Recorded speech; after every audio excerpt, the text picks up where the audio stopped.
లోక్పాల్ వ్యవస్థ యొక్క మోటో ఏంటంటే do not be greedy for anyone's wealth. మనందరికీ తెలుసు భారతదేశంలో లోక్పాల్ వ్యవస్థ చాలా అవసరం. లోక్పాల్ వ్యవస్థ మన దేశంలో స్టార్ట్ అయ్యి కూడా 12 సంవత్సరాలు అవుతుంది ఆ చట్టం పాస్ అయ్యి కూడా. కానీ పూర్తి స్థాయిలో లోక్పాల్ ఫంక్షనింగ్ అనేది పూర్తి స్థాయిలో ఇంకా అవ్వట్లేదు.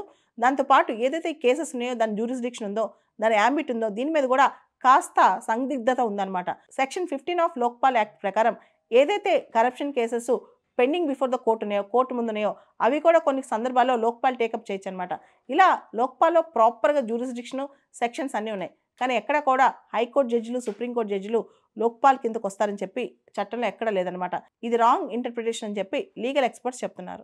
అలాగే లోక్పాల్ పరిధిలోకి ఏదైనా కేసు వచ్చినప్పుడు 90 డేస్ లోపల ప్రిలిమినరీ ఎంక్వైరీ పూర్తి చేయాలి. ఒకవేళ 90 డేస్ లోపల కాకపోతే ఏదైనా వ్యాలిడ్ రీజన్ ఉంటే కనుక 180 డేస్ వరకు తీసుకోవచ్చు. కానీ ఇది చాలా ఎక్స్టెన్సివ్ టైం అనమాట 180 డేస్ అనేది.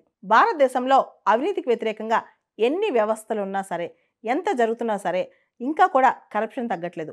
రీసెంట్గా ట్రాన్స్పరెన్సీ ఇంటర్నేషనల్ రిలీజ్ చేసిన కరప్షన్ పర్సెప్షన్ ఇండెక్స్లో 180 దేశాల్లో 180 దేశాల్లో ఇండియా ర్యాంక్ 96 అనమాట.